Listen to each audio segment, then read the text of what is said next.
One. All right, welcome, Verse. This is CC1004, Herald of the Pico, coming from an undisclosed cave on Clio. I've been gladly joined by Russel Gainsley, freelanced journalist from HubNet, and we're here to discuss the recent OrgCon. Russell, if you want to take over, try to break down what OrgCon was. I can do that for you, and thank you for inviting me onto your show. I joined in on the second half of OrgCon in person, but I can give you a full description of the event itself. OrgCon 2952 started off as a project to bring a lot of the factions and organizations that are currently standing by in the Stanton system to come together, show what they had and what their current intentions are.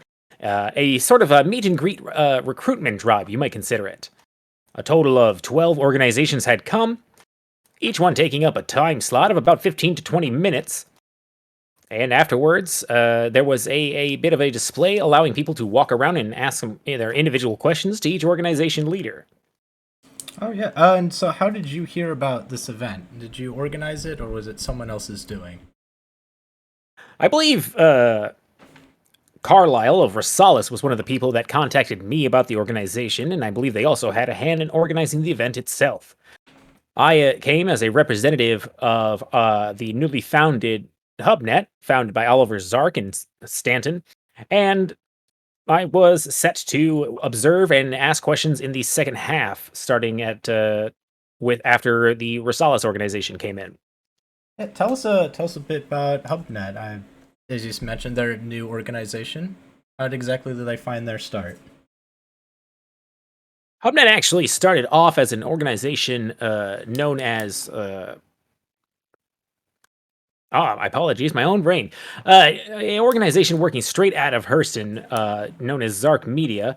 The organization was originally a corporate business, but Oliver Zark began to have both political and philosophical issues working directly underneath the hands of a corporate entity.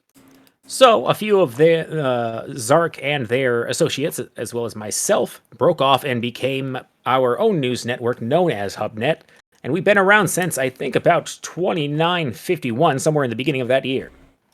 I totally understand. Hurstons are prime examples of blasphemy and heretics corrupting our glorious former empire.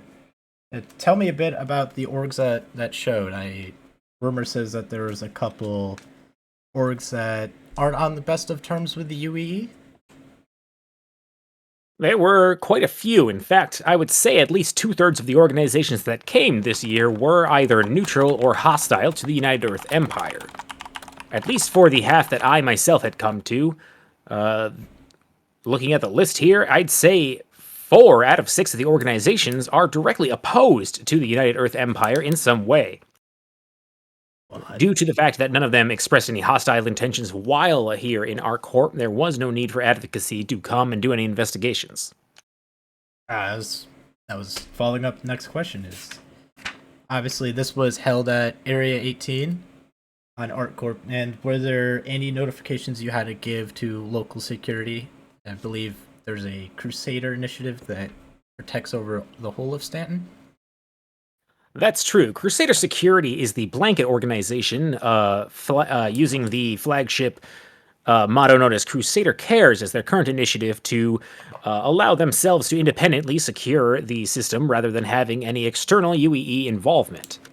The organization leaders had gone to ArcCorp in order to communicate with them that they would need a section of the city cordoned off so that there wouldn't be any alarms or reports sent in when armed personnel flew in and out of the territory. It seems on that end all of the paperwork was done because at once arriving at the event, there was not much of a presence of Crusader security beyond the ones that were assigned there to their normal stations or any security that the OrgCon members brought themselves. I remember for sure. I thought about bringing security, but Pico told me it was supposed to be a peaceful day. Can you tell me a little bit more about maybe not the criminal orgs, but the other ones who showed up? Now, I can speak for the 6 organizations that I went to myself in this second half, and from the list I'm looking at here, there was the military organization known as Rasalis, which also was debuting their intentions to expand into things such as science and exploration once the gates opened back up for public use. After that, there was the Angry Birds Portugal unit. Although they did not have direct hostile intentions towards the UEE, they did have plans on operating in spaces outside of the UEE and have no direct friendly contact with them. Following that, there was Empyrean Shores, another organization that focuses on the Pico beliefs that are starting to grow in popularity here in the Stanton system. And even though they express another level of neutrality to the UEE, their cult, or rather their beliefs, seemed to align with so long as the UEE did not stop them from their pursuit in discovering more knowledge about Pico. They do not have any hostilities. The Avalon Initiative went on after them, and as far as I remember, they did not have any hostile intentions, but again, not expressing any friendly or need or intention to cooperate with the Empire. Afterwards, we had the evil org come in. We knew very quickly where they stood, and I think it became apparent to those watching the broadcasts afterwards as well that they are not a friendly organization to the United Earth Empire. And then finally, there was the organization Apex Crimestat, which, although also circling back to the beliefs of Pico, did not express any direct hostile intentions towards the UEE. It seems that overall, most members that came to OrgCon 2952 has some sort of neutral or less than neutral opinion of the Empire. And was this a meant to be a recruiting drive? I know that UE is meant to be unlocking the jump gates back to Pyro and will no longer be trapped on this blasphemous system. And I know for a fact that Apex Crimestat is in dire need of new pilots. Yes, it seems that the primary goal of this was to recruit, due to the fact that once the gates to Pyro open up, these organizations will have to essentially be restarting the gold rush in order to claim territory and get the most amount of jobs possible. Recruiting more members so that they can fill the seats would be the most logical step. Oh, for sure. And I always want to touch bases with the other civilizations out there, with Xenothreat ruling Pyro and the free people of Levski hopefully still surviving off in this recent isolation. One would hope. And so we had neutral factions and security here. They weren't overly concerned with the criminal elements showing up. Evil Org themselves, at least, speaking of a direct criminal organization, does have a somewhat good history with not necessarily cooperating, but not rubbing too many elbows or adding any friction amongst their business and Crusader Security's business. So, although they are known to be a criminal organization, the security did not consider them a threat until events occurred. And you mentioned the Pico religion as someone who speaks directly with our God Emperor. It's always shocking to see recent blasphemers, but in our current situation, we have to hide from the greater humanity. What is the public opinion about this growing religion? Well, speaking strictly from an observational seat in this, it seems that there are growing concerns that most followers of Pico religions express a sort of cult-like behavior. There seems to be a almost tunnel vision-like orientation towards the discovery of more information on their deity known as Pico, or the possible location of the cave in which Pico is hiding in. This religion has yet to spread out to the other systems, but it is believed that once the gates to Pyro open up, the information dissemination will spread quickly through the Empire, and the recruitment of such beliefs could possibly rise. There doesn't seem to be any fear of the organizations following this Pico religion to do anything hostile or threaten other religions' way of life, but security organizations and some civilian organizations do consider it something to keep an eye on. Right, and it'll be highly inappropriate to not talk about the incident that at OrgCon between Evil Org and the other members of the media. As someone who was there firsthand, what did you see? Well, it was a intelligent and well thought out plan by Evil Org, and they managed to file the proper paperwork and get accepted into OrgCon. When they landed their ship down on the bay, they expressed intention to do the interview within the ship itself. This is something that is not uncommon amongst OrgCon, so most members easily lined up into the bay. I did ask on my broadcast for a statement whether or not we should be concerned over the safety of the people going onto the ship, and although they did inform us that we should not be concerned, a lot of the media organizations did not believe so and sent out pings to their current geolocation and announcements to their viewers just in case something went wrong. Shortly after takeoff, the ship got into a few high G maneuvers in order to throw everyone in the ship off balance. This is when Rosales, the security organization, and the Evil Org organization engaged in combat in order to either A, on one side, rescue the hostages, or B, make sure their ship was safe and in their control. At this point, they began demanding a bounty of roughly 5 million credits. I'm not entirely sure whether or not it was for the batch of everyone on the ship or per person. Luckily, at this point, one of the Rosales security members with the codename of Cass managed to shove me into a nearby escape pod and get me off of the ship. Unfortunately, right before launch, I did see some injuries sustained by Cass, and I hope that they are all right. I remember my first combat incident, truly always the most terrifying. Cass, It was definitely not something I was expecting to happen at the event, but I'm glad to have the experience and happy to find myself safe on the other side. yeah, regenerations are very valuable these days. Cass deserves, for sure, public recognition and be branded as a hero of that day. Was there any word about the other members on that ship? I've our Apex crime set here. We lost contact within the first couple minutes of the hijacking. From reassembled footage afterwards amongst the other news organizations, we managed to determine that the leader of Evil Org was injured during the combat, and most of the Rosales organization members were injured as well.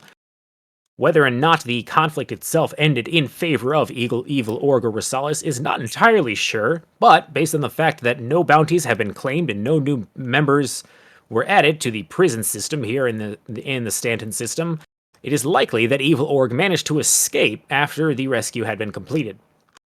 Now, 5 million. That's not a lot for inter-system news organizations, and there's quite a bit of journalists on there. Do you think it would have just been better to pay out the ransom, or do you trust Evil Org enough to return you down to ArtCorp? Speaking for myself, if I actually had the type of fundings to pay off my bounty, it seemed like Evil Org was the type of organization that would have gotten what they wanted out of that exchange. It's easier to rob a living person, a second time than to kick at a dead body.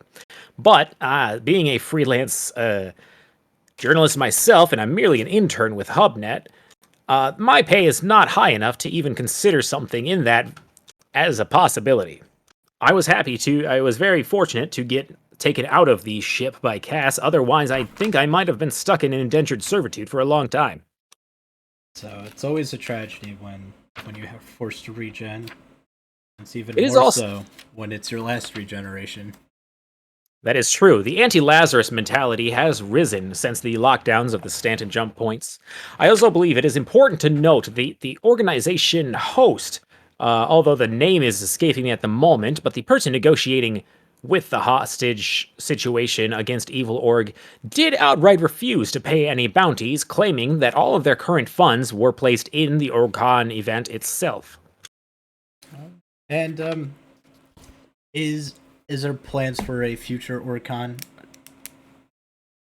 Due to the events at the end of OrgCon, it is kind of up in the air. There has been talks by the organization leaders that helped facilitate this about increasing security, talking about moving locations, and plans on how to move forward.